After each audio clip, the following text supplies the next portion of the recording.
La amarga pasión de Cristo según las visiones de Ana Catalina Emmerich.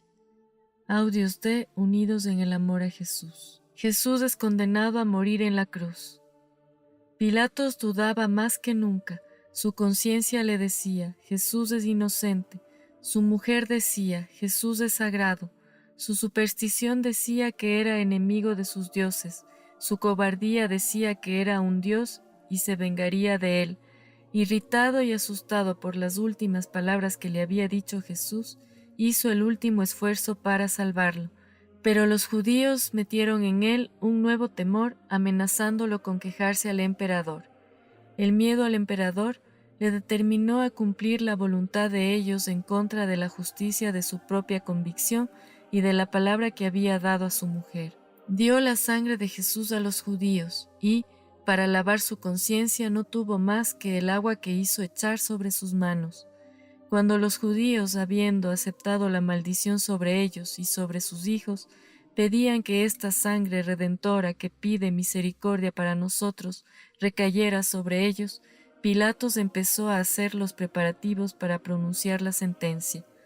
Mandó traer sus vestidos de ceremonia, se puso un tocado en el que brillaba una piedra preciosa y otra capa, pusieron también un bastón ante él. Estaba rodeado de soldados, precedidos de oficiales del tribunal, y detrás iban los escribas con rollos y tablas donde registrar la sentencia. Delante de él marchaba un hombre que tocaba la trompeta. Así fue desde su palacio hasta el foro, donde, frente a la columna de la flagelación, había un asiento elevado desde donde se pronunciaban las sentencias. Este tribunal se llamaba Gábata. Era una especie de terraza redonda a la que se accedía por unos escalones. Arriba del todo había un asiento para Pilatos, y detrás un banco para empleados subalternos. Alrededor montaban guardia un gran número de soldados, algunos sobre los escalones. Muchos de los fariseos se habían ido ya al templo. No quedaban más que Anás, Caifás y otros 28 que se dirigieron al tribunal cuando Pilatos se puso sus vestidos de ceremonia. Los 2 ladrones habían sido ya conducidos al tribunal cuando Jesús fue mostrado al pueblo con las palabras Ecce homo. El Salvador, con su capa roja y su corona de espinas, fue conducido delante del tribunal y colocado entre los malhechores. Cuando Pilatos se sentó en su asiento, dijo a los judíos, «Ved aquí a vuestro rey». Y ellos respondieron, «Crucifícalo». «¿Queréis que crucifique a vuestro rey?». Volvió a preguntar Pilatos. «No tenemos más rey que el César», gritaron los sacerdotes. Pilatos no dijo nada más, y comenzó a pronunciar la sentencia. Los 2 ladrones habían sido condenados anteriormente ya al suplicio de la cruz, pero el Sanedrín había retrasado su ejecución, porque querían reservarse una afrenta más para Jesús, asociándolo en su suplicio a 2 malhechores de la peor calaña. Las cruces de los 2 ladrones estaban junto a ellos, la de nuestro Señor aún no, porque todavía no se había pronunciado su sentencia de muerte. La Santísima Virgen se había retirado después de la flagelación, se mezcló de nuevo entre la multitud para oír la sentencia de muerte de su Hijo y de su Dios. Jesús estaba de pie en medio de los esbirros, al pie de los escalones del tribunal. La trompeta sonó para imponer silencio y Pilatos pronunció su sentencia sobre Jesucristo con el enfado de un cobarde. Me irrité de tanta bajeza y de tanta doblez. La vista de ese miserable, convencido de su importancia, el triunfo y la sed de sangre de los príncipes de los sacerdotes, el abatimiento y el dolor profundo del Salvador, las indecibles angustias de María y de las santas mujeres, y el ansia atroz con que los judíos esperaban su víctima, la actitud indiferente de los soldados y finalmente la multitud de horribles demonios corriendo de acá para allá. Todo eso me tenía aterrada. Sentía que debía yo haber estado en el lugar de Jesús, mi amado esposo, pues entonces la sentencia hubiera sido justa. Pero estaba superada por la angustia y mis sufrimientos eran intensos y no recuerdo todo lo que vi. Pilatos comenzó por un largo preámbulo, en el cual pronunció los más exagerados elogios del emperador Tiberio. Después expuso las acusaciones que contra Jesús había intentado presentar el Sanedrín. Dijo que lo habían condenado a muerte por haber perturbado la paz pública y violado su ley, llamándose a sí mismo Hijo de Dios y Rey de los judíos, y que el pueblo había pedido unánimemente cargar con la responsabilidad de su muerte. El miserable repitió que no encontraba esa sentencia conforme a la justicia y que él no había cesado de proclamar la inocencia de Jesús, y al acabar pronunció la sentencia con estas palabras: «Condeno a Jesús de Nazaret, Rey de los judíos, a ser crucificado», y ordenó a los verdugos que trajeran la cruz. Me parece recordar que rompió un palo largo y que tiró los pedazos a los pies de Jesús. Al oír las palabras de Pilatos, la madre de Jesús cayó al suelo sin conocimiento. Ya no había duda, la muerte de su querido hijo era cierta, la muerte más cruel y más ignominiosa. Juan y las santas mujeres se la llevaron para que los hombres obnubilados que la rodeaban no añadieran crimen sobre crimen insultándola en su sufrimiento. Mas, apenas volvió en sí, tuvieron que conducirla a todos los sitios donde su hijo había sufrido, y en los cuales ella quería ofrecer el sacrificio de sus lágrimas. Así, la Madre del Salvador tomó posesión en nombre de la Iglesia de estos lugares santificados. Pilatos escribió la sentencia, y los que estaban detrás de él la copiaron 3 veces. Lo que escribió era diferente de lo que había dicho. Yo vi que mientras tanto su espíritu estaba agitado y parecía que el ángel de la cólera conducía su pluma.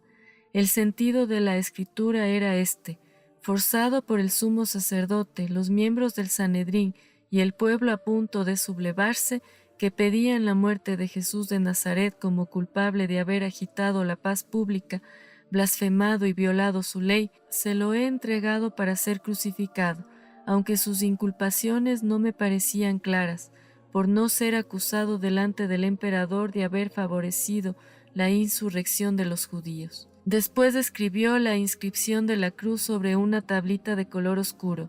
La sentencia se transcribió muchas veces y se envió a diferentes puntos. Los miembros del Sanedrín se quejaron de que la sentencia estaba escrita en términos poco favorables para ellos. Se quejaron también de la inscripción y pidieron que no pusiera Rey de los judíos, sino que se ha llamado a sí mismo Rey de los judíos. Pilatos, impaciente, les respondió lleno de cólera: «Lo escrito, escrito está». Querían también que la cruz de Jesús no fuera más alta que las de los 2 ladrones. Sin embargo, era menester hacerla más alta, porque, por culpa de los obreros, no había sino espacio donde poner la inscripción de Pilatos. Los sacerdotes pretendían utilizar esa circunstancia para suprimir la inscripción, que les parecía injuriosa para ellos, pero Pilatos no consintió, y tuvieron que hacer la cruz más alta, añadiéndole un nuevo trozo de madera. Toda esta serie de cosas contribuyeron a que la cruz tuviera su forma definitiva. Sus brazos se elevaban como las ramas de un árbol, separándose del tronco, y se parecía a una I, con la parte inferior prolongada entre las otras 2. Los brazos eran más estrechos que el tronco, y cada uno de ellos había sido añadido por separado. También habían clavado un tarugo a los pies para sostener los pies del condenado. Mientras Pilatos pronunciaba su juicio inicuo, vi que su mujer, Claudia Procla, le mandaba el anillo devuelto y, por la tarde de ese mismo día, abandonaba secretamente el palacio para unirse a los amigos de Jesús, y la tuvieron escondida en un subterráneo de casa de Lázaro, en Jerusalén. Más tarde ese mismo día, vi un amigo de nuestro Señor grabar sobre una piedra verdosa detrás del Gábata 2 palabras que decían: Judex Injustus, y el nombre de Claudia Procla.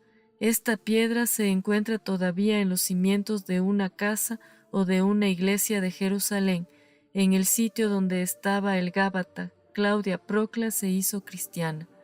Siguió a San Pablo y fue amiga personal de él. Una vez pronunciada la sentencia, Jesús fue entregado a los verdugos como una presa. Le trajeron sus vestiduras que le habían quitado en casa de Caifás.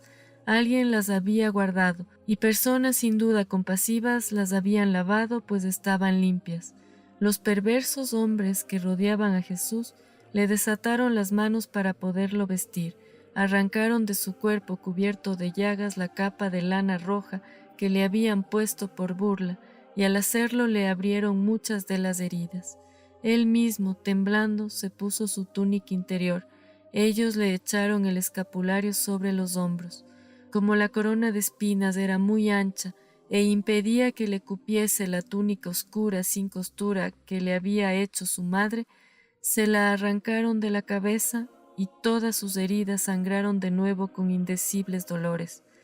Le pusieron también su sobrevesta de lana blanca, su cinturón y su capa. Después le volvieron a ceñir por en medio del cuerpo la correa de puntas de hierro, de la cual salían los cordeles con los que tiraban de él. Todo esto lo hicieron con su brutalidad y su crueldad acostumbradas. Los dos ladrones estaban a la derecha y a la izquierda de Jesús. Tenían las manos atadas y llevaban una cadena al cuello. Estaban cubiertos de lívidas cicatrices que provenían de la flagelación de la víspera. El que se convirtió después estaba desde entonces tranquilo y pensativo. El otro, grosero e insolente, se unía a los verdugos para maldecir e insultar a Jesús, que miraba a sus dos compañeros con amor y ofrecía sus tormentos por su salvación. Los verdugos reunieron todos los instrumentos del suplicio y lo dispusieron todo para aquella terrible y dolorosa marcha. Anás y Caifás habían acabado sus discusiones con Pilatos, y llevándose 2 rollos de pergamino con la copia de la sentencia, se marcharon dirigiéndose deprisa al templo, temiendo llegar tarde al sacrificio pascual. Los sacerdotes estaban alejándose del Cordero Pascual para ir al templo a sacrificar y a comer su símbolo, dejando que infames verdugos condujeran al altar del sacrificio al verdadero Cordero de Dios. Esos hombres habían puesto gran cuidado en no contaminarse con ninguna impureza exterior, en tanto su alma estaba completamente manchada de maldad, envidia y odio. Aquí se separaron los 2 caminos que conducían al altar de la ley y al altar de la gracia. Pilatos, pagano e indeciso, no tomó ninguno de los 2 y se volvió a su palacio. La inicua sentencia fue pronunciada a las 10 de la mañana de nuestro tiempo.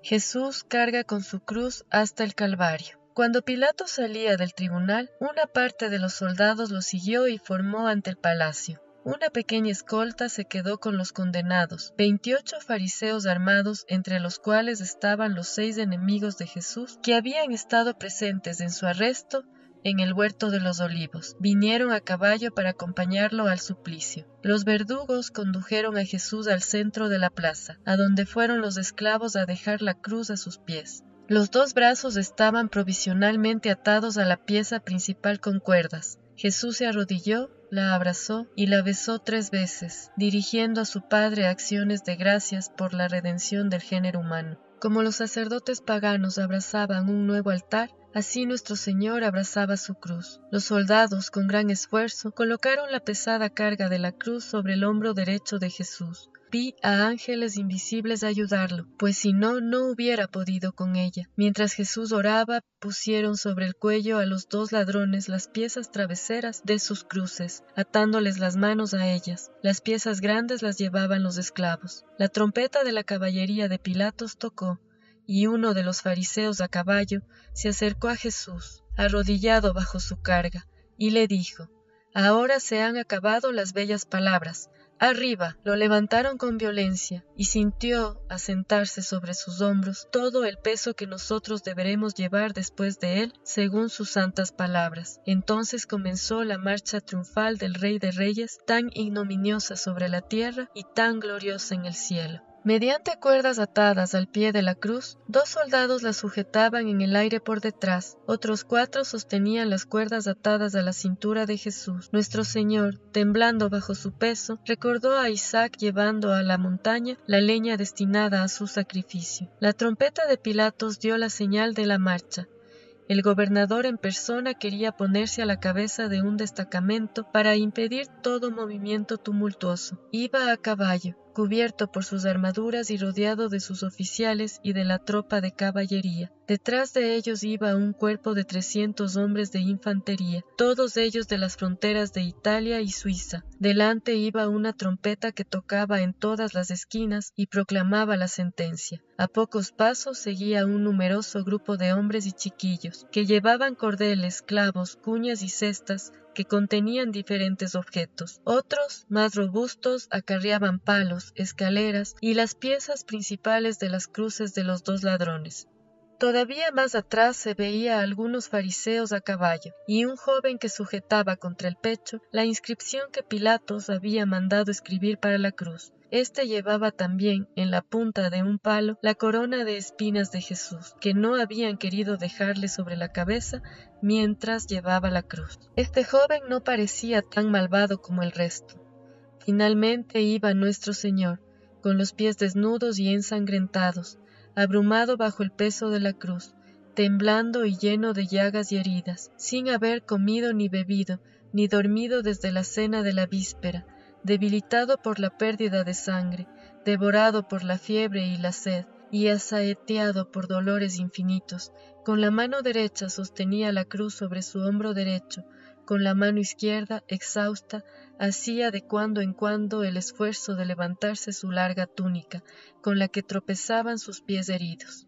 4 soldados sostenían a distancia las puntas de los cordeles atados a la cintura de Jesús. Los 2 de delante tiraban, los que le seguían le empujaban, de suerte que no podía asegurar su paso. Sus manos estaban heridas por las cuerdas con que las había tenido atadas, su cara estaba ensangrentada e hinchada, su barba y sus cabellos manchados de sangre. El peso de la cruz y las cadenas apretaban contra su cuerpo el vestido de lana, que se pegaba a sus llagas y las abría. A su alrededor no había más que burlas y crueldades, pero su boca rezaba y sus ojos perdonaban. Detrás de Jesús iban los 2 ladrones, llevados también por cuerdas, con los brazos atados a los travesaños de sus cruces, separados del pie. No tenían más vestidos que un largo delantal. La parte superior del cuerpo la llevaban cubierta con una especie de escapulario sin mangas, abierto por los 2 lados, y en la cabeza un gorro de paja. El buen ladrón estaba tranquilo, pero el otro, por el contrario, no cesaba de quejarse y protestar. La mitad de los fariseos a caballo cerraban la marcha. Algunos corrían acá y allá para mantener el orden. A una distancia bastante grande venía la escolta de Pilatos. El gobernador romano vestía su uniforme de batalla en medio de sus oficiales. Precedido por un escuadrón de caballería y seguido de 300 infantes, atravesó la plaza y entró en una calle bastante ancha. Se movía por la ciudad para prevenir cualquier insurrección popular.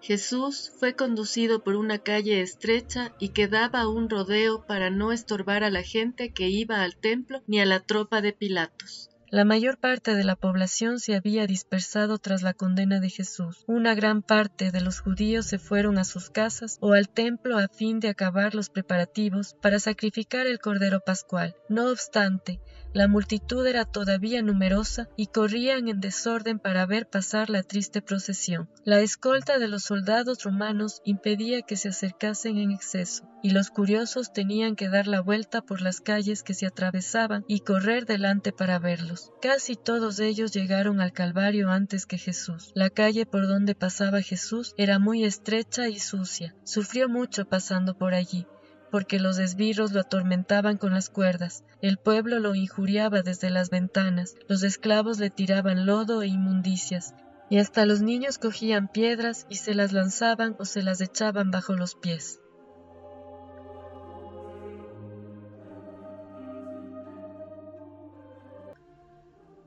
Primera caída de Jesús bajo el peso de la cruz.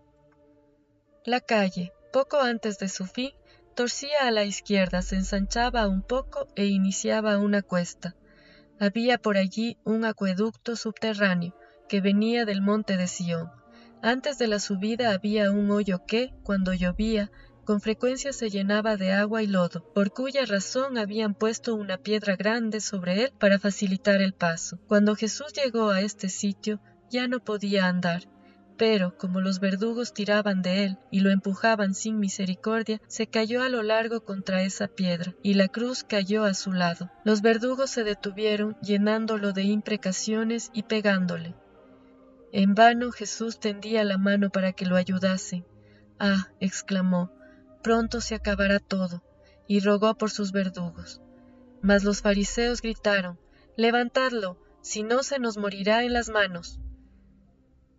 A ambos lados del camino había mujeres llorando y niños asustados. Sostenido por un socorro sobrenatural, Jesús levantó la cabeza, y aquellos hombres atroces, en lugar de aliviar sus tormentos, le pusieron entonces la corona de espinas. Una vez lo hubieron puesto en pie, le cargaron de nuevo la cruz sobre los hombros, y a causa de la corona, con dolores infinitos, tuvo que ladear la cabeza para poder acomodar sobre su hombro el peso de la cruz, y así continuó su camino, cada vez más duro.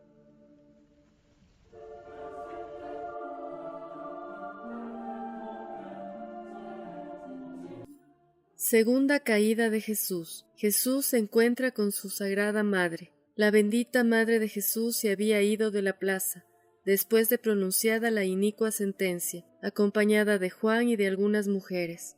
Recorrieron muchos sitios santificados por los padecimientos de Jesús, pero cuando el sonido de la trompeta, el tumulto de la gente y la escolta de Pilatos anunciaban la subida al Calvario, no pudo resistir el deseo de ver a su divino Hijo, y pidió a Juan que la condujese a uno de los sitios por donde Jesús debía pasar. Se fueron a un palacio, cuya puerta daba a la calle en la que Jesús cayó por primera vez bajo la cruz. Era, si no me equivoco, una residencia del sumo pontífice Caifás, cuyo tribunal está en la llanura de Sión.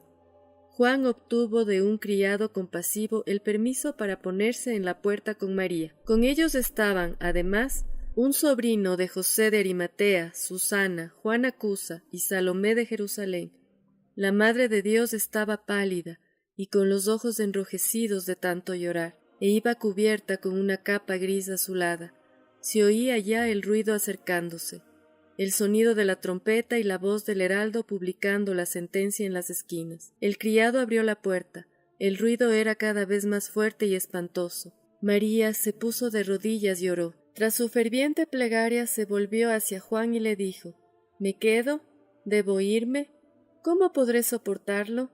Juan le contestó, «Si no te quedas a verlo pasar, luego lamentarás no haberlo hecho». Se quedaron cerca de la puerta, con los ojos fijos en la procesión, que aún estaba distante pero iba avanzando poco a poco. La gente no se ponía delante de la comitiva sino a los lados y atrás. Cuando los que llevaban los instrumentos del suplicio se acercaron con aire insolente y triunfante, la Madre de Jesús se puso a temblar y a gemir, juntando las manos, y uno de esos hombres preguntó, «¿Quién es esta mujer que se lamenta?»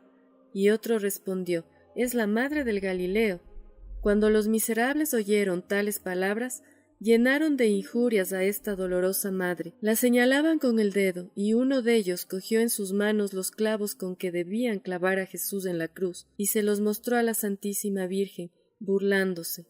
Pero ella estaba mirando a Jesús, que se acercaba, y tuvo que sostenerse en el pilar de la puerta para no caer, pálida como un cadáver, con los labios casi azules. Pasaron los fariseos a caballo, después del chico que llevaba la inscripción. Detrás de éste su Santísimo Hijo Jesús, temblando, doblado, bajo la pesada carga de la cruz, inclinada su cabeza coronada de espinas, echó una mirada de compasión sobre su madre, tropezó y cayó por segunda vez sobre sus rodillas y manos. María, en medio de la inmensidad de su agonía, no vio ni a soldados ni a verdugos. No vio más que a su querido hijo, se precipitó desde la puerta de la casa entre los soldados que maltrataban a Jesús, cayó de rodillas a su lado y se abrazó a él. Yo solo oí estas palabras, «Hijo mío» y «Madre mía», pero no sé si fueron realmente pronunciadas o si las oí solo en mi mente. Siguió una momentánea confusión. Juan y las santas mujeres querían levantar a María, los verdugos le injuriaban. Uno de ellos le dijo, «Mujer, ¿qué vienes a hacer aquí?». Si lo hubieras educado mejor, no estaría ahora en nuestras manos. Algunos soldados, sin embargo, tuvieron compasión, y aunque se vieron obligados a apartar a la Santísima Virgen, ninguno le puso las manos encima. Juan y las santas mujeres la rodearon, y ella cayó como muerta sobre sus rodillas, sobre la piedra angular de la puerta donde quedó la huella de sus manos. Esta piedra, que era muy dura, fue transportada a la primera iglesia católica, cerca de la piscina de Betesda, en el obispado de Santiago el Menor. Los 2 discípulos que estaban con la madre de Jesús se la llevaron al interior de la casa y cerraron la puerta. Mientras tanto, los esbirros levantaron a Jesús y le colocaron de otro modo la cruz sobre los hombros. Los brazos de la cruz se habían desatado, uno de ellos había resbalado y era con el que Jesús había tropezado. Jesús lo llevaba ahora de tal modo que, por detrás, todo el peso de la pieza se arrastraba por el suelo. Llovía acá y allá, en medio de la multitud que seguía a la comitiva profiriendo maldiciones e injurias, a algunas mujeres cubiertas con velos y derramando lágrimas.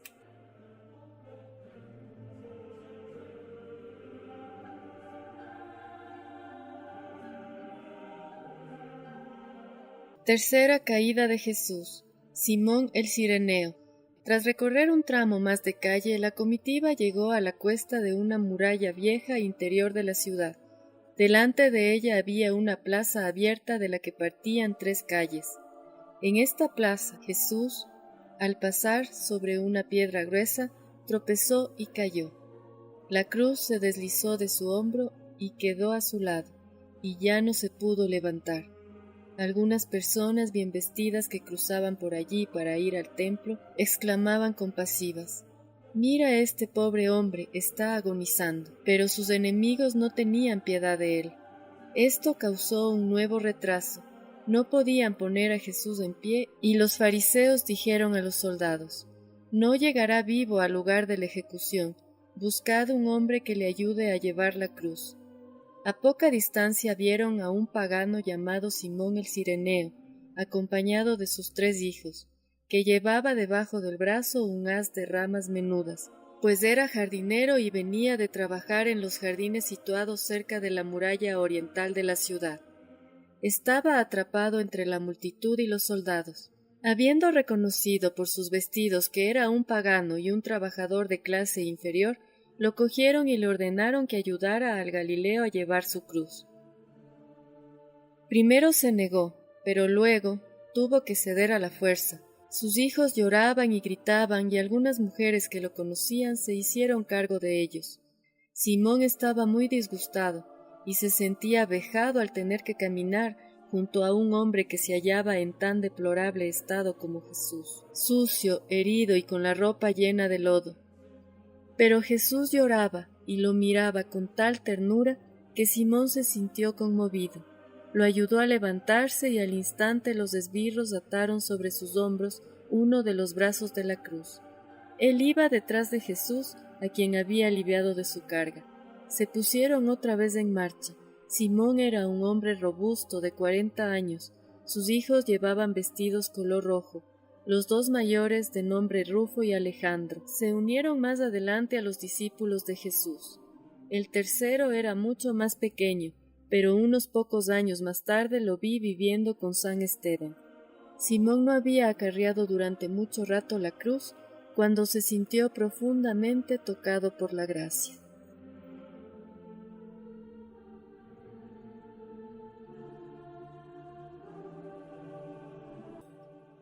El lienzo de la Verónica.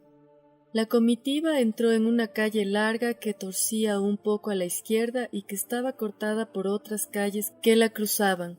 Muchas personas bien vestidas se dirigían al templo. Algunas no querían ver a Jesús por el temor farisaico de contaminarse. Otras, por el contrario, mostraban piedad por sus sufrimientos. La procesión había avanzado unos 200 pasos desde que Simón ayudaba a Jesús a llevar la cruz, cuando una mujer de elevada estatura y de majestuoso aspecto, que a una niña, salió de una hermosa casa situada a la izquierda y se puso a caminar delante de la comitiva. Era Serafia, mujer de Sirac, miembro del consejo del templo, a quien desde ese día se conoce como Verónica, de Vera e Icon, verdadero retrato. Serafia había preparado en su casa un excelente vino aromatizado con la piadosa intención de dárselo a beber al Señor para refrescarlo en su doloroso camino al Calvario. Cuando la vi por primera vez iba envuelta en un largo velo y llevaba de la mano a una niña de 9 años que había adoptado. Del otro brazo llevaba colgado un lienzo, bajo el que la niña escondió una jarrita de vino al ver acercarse la comitiva. Los que iban delante quisieron apartarla, mas la mujer se abrió paso a través de la multitud de soldados y esbirros, y llegó hasta Jesús, se arrodilló a su lado y le ofreció el lienzo, diciéndole: «Permite que limpie la cara de mi Señor». Jesús cogió el paño con su mano izquierda, enjugó con él su cara ensangrentada y se lo devolvió, dándole las gracias. Serafia, después de haberlo besado, lo metió debajo de su capa y se levantó. La niña tendió tímidamente la jarrita de vino hacia Jesús, pero los soldados no permitieron que bebiera. Lo inesperado del valiente gesto de Verónica había sorprendido a los guardias y provocado una momentánea e involuntaria detención, que Verónica aprovechó para ofrecer el lienzo a su divino Señor. Los fariseos y los alguaciles, irritados por esta parada y sobre todo por este testimonio público de veneración que se había rendido a Jesús, pegaron y maltrataron a nuestro Señor, mientras Verónica entraba corriendo en su casa. En cuanto estuvo dentro, extendió el lienzo sobre la mesa que tenía delante, y cayó de rodillas casi sin conocimiento. La niña se arrodilló a su lado llorando. La amiga que fue a visitarla la halló así, junto al lienzo extendido, y vio que la cara ensangrentada de Jesús estaba estampada en él en todos sus detalles. Se quedó atónita, hizo volver en sí a Verónica y le mostró el lienzo, delante del cual ella se arrodilló, llorando y diciendo: «Ahora puedo morir feliz, pues el Señor me ha dado un recuerdo de sí mismo». Este paño era de tela fina, 3 veces más largo que ancho, y se llevaba habitualmente alrededor del cuello. Era costumbre llevar un lienzo semejante al socorrer a los afligidos y a los enfermos, y limpiarles la cara con él en señal de dolor o de compasión. Verónica guardó siempre el lienzo en la cabecera de su cama. Después de su muerte fue para la Santísima Virgen y luego para la Iglesia por medio de los apóstoles. Cuarta y quinta caídas de Jesús. Las llorosas hijas de Jerusalén. La comitiva estaba todavía a cierta distancia de la puerta situada a la dirección sudoeste. Para llegar a ella hay que pasar bajo una bóveda, por encima de un puente y por debajo de otra bóveda. A la izquierda de la puerta la muralla de la ciudad se dirige hacia el sur y rodea el monte de Sión. Al acercarse a la puerta, los brutales esbirros empujaron a Jesús dentro de un lodazal. Simón el Cireneo, en su intento de evitar el lodazal, ladeó la cruz, causando la cuarta caída de Jesús, esta vez en el lodo. Entonces, en medio de sus lamentos, dijo con voz inteligible: «Ah, Jerusalén, cuánto te he amado. He querido reunir a tus hijos como la gallina cobija sus polluelos debajo de sus alas, y tú me echas tan cruelmente fuera de tus puertas». Al oír estas palabras, los fariseos lo insultaron de nuevo, le pegaron y lo arrastraron para sacarlo del lodo. Simón el Cireneo se indignó tanto al ver esta crueldad que exclamó: «Si no cesáis vuestras infamias, dejo la cruz, aunque me matéis a mí también». Al traspasar la puerta se ve un camino estrecho y pedregoso que se dirige al monte Calvario. El camino principal, del cual se aparta aquel, se divide en 3 a cierta distancia. El uno tuerce a la izquierda y conduce a Belén por el valle de Sión. El otro se dirige al occidente y llega hasta Emaús y Jope. El tercero rodea el Calvario y finaliza en la puerta del ángulo, que conduce a Betsur. Desde esta puerta por donde salió Jesús se puede ver la de Belén. Habían puesto en el lugar donde comienza el camino al Calvario una tabla anunciando la muerte de Jesús y de los 2 ladrones. Cerca de ese punto había una multitud de mujeres que lloraban y gemían. Eran vírgenes y pobres mujeres de Jerusalén con sus niños en brazos, que habían ido delante de la comitiva. Otras habían venido para la Pascua de Belén, de Hebrón y de los lugares vecinos. Jesús desfalleció, pero no cayó al suelo, porque Simón dejó la cruz en tierra, se acercó a él y lo sostuvo. Esta es la quinta caída de Jesús bajo el peso de la cruz.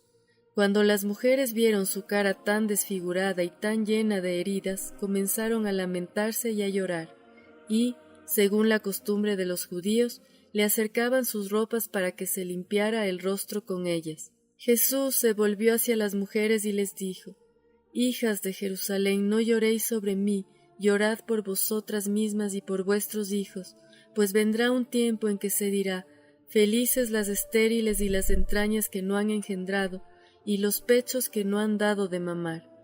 Entonces empezarán a decir a los montes: caed sobre nosotros, y a las alturas: cubridnos. Pues, si así se trata la madera verde, ¿qué será con la seca?». Después les dirigió unas palabras de consuelo que he olvidado, y allí se pararon durante un momento. Los que llevaban los instrumentos del suplicio se adelantaron hacia el monte Calvario, acompañados por 100 soldados romanos de la escolta de Pilatos. Este les seguía de lejos, pero al llegar a la puerta se volvió a la ciudad.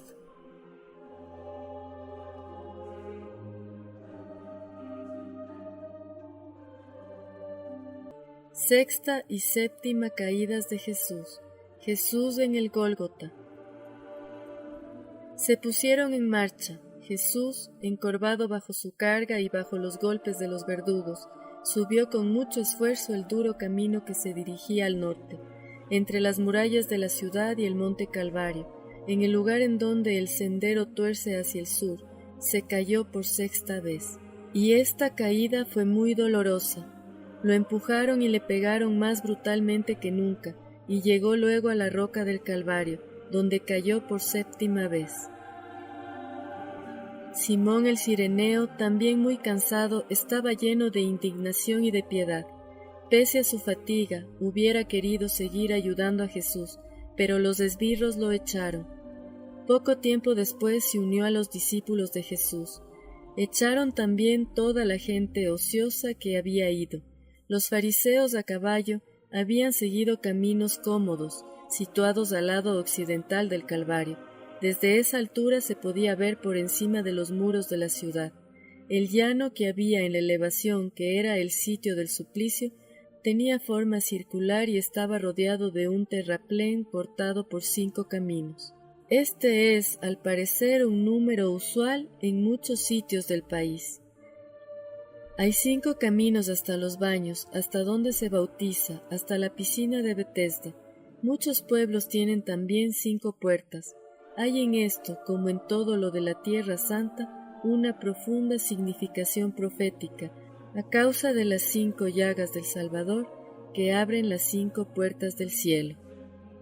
Los fariseos a caballo se pararon delante de la llanura en el lado occidental de la montaña, donde la pendiente es suave. La vertiente por donde se conduce a los condenados es, en cambio, áspera y ardua. Los 100 soldados romanos se hallaban dispersos acá y allá. Algunos estaban con los 2 ladrones que no habían sido conducidos al llano para dejar el lugar libre, pero a quienes habían dejado recostar en el suelo un poco más abajo, dejándoles los brazos atados a los maderos transversales de sus cruces.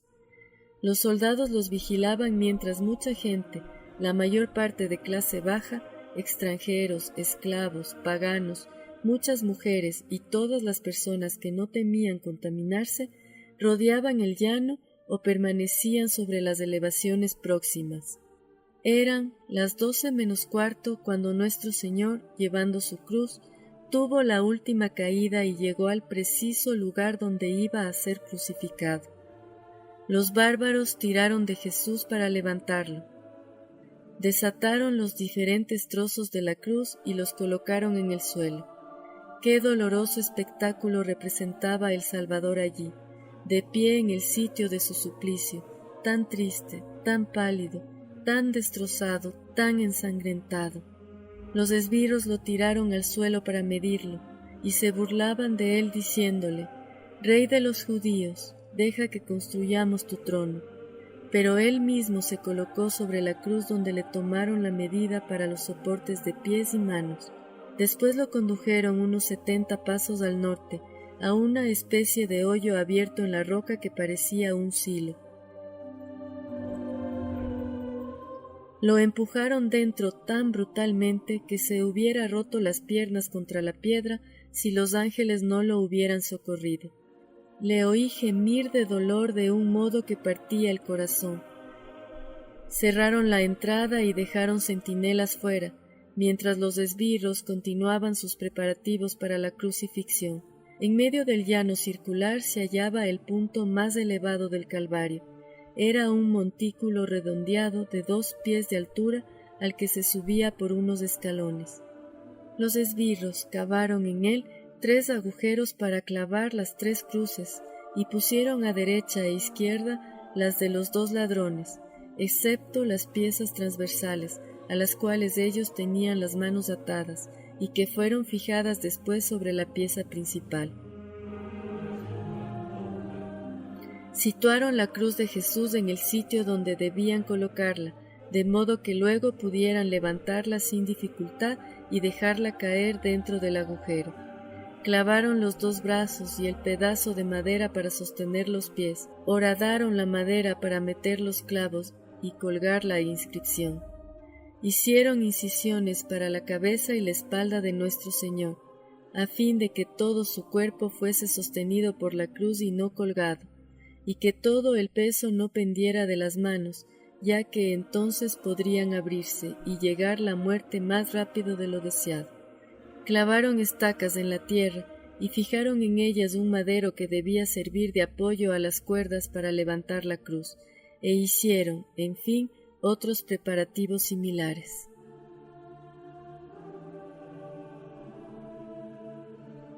María y las santas mujeres van al Calvario. Después de su doloroso encuentro con Jesús portando la cruz, la afligida madre fue recogida sin conocimiento por Juan y las santas mujeres. Acompañada por ellos, fue a casa de Lázaro, cerca de la puerta del ángulo, donde estaban reunidas Marta, Magdalena y muchas otras santas mujeres. Unas 17 abandonaron la casa para acompañar a Jesús en el camino de la pasión, es decir, para seguir cada paso que él hubiera dado en su penoso avance. Las vi, cubiertas con sus velos, en la plaza, sin hacer caso de los insultos del pueblo, besar el suelo en donde Jesús había cargado con la cruz y seguir el camino que él había seguido. María buscaba las huellas de sus pasos e, interiormente iluminada, mostraba a sus compañeras los lugares consagrados por algún particular padecimiento. De este modo, la devoción más sentida de la Iglesia fue grabada por la primera vez en el corazón maternal de María con la espada que predijo el viejo Simeón. Pasó de su boca sagrada a sus compañeras, y de éstas hasta nosotros. Así la tradición de la Iglesia se perpetúa en el corazón de la madre, al corazón de los hijos. Cuando estas santas mujeres llegaron a la altura de la casa de Verónica, entraron en ella porque Pilatos y sus oficiales cruzaban en ese momento la calle y no querían tropezarse con ellos. Al ver allí las santas mujeres la cara de Jesús estampada en el lienzo, lloraron y dieron gracias a Dios por ese don que había hecho a su fiel sierva. Cogieron la jarrita de vino aromatizado que no habían dejado beber a Jesús y se dirigieron todas juntas hacia el monte de Gólgota. Su número se iba incrementando con muchas personas de buena voluntad, entre ellas cierto número de hombres. Subieron al Calvario por la vertiente occidental, por donde la subida es más cómoda. La madre de Jesús, su sobrina María, hija de Cleofás, Salomé y Juan se acercaron hasta el llano circular. Marta, María de Elí, la hermana mayor de la Virgen, Verónica, Juana Cusa, Susana y María, la madre de Marcos, se detuvieron a cierta distancia con Magdalena, que estaba transida de dolor. Más abajo de la montaña había un tercer grupo de santas mujeres, y unas pocas que llevaban mensajes de un grupo al otro. Los fariseos a caballo iban y venían por los alrededores de la llanura, y en los 5 accesos había soldados romanos. ¡Qué espectáculo para María el ver en este sitio del suplicio los clavos, los martillos, las cuerdas, la terrible cruz, los verdugos medio desnudos y casi borrachos llevando a cabo sus horrendos preparativos con 1000 imprecaciones! La ausencia de Jesús aumentaba su martirio. Sabía que estaba todavía vivo, deseaba verlo y temblaba al pensar en los tormentos a que le vería expuesto. Desde las 10 de la mañana, la hora en que la sentencia fue pronunciada, fue cayendo granizo a intervalos. Después el cielo se serenó, pero de las 12 en adelante una niebla rojiza oscureció el sol.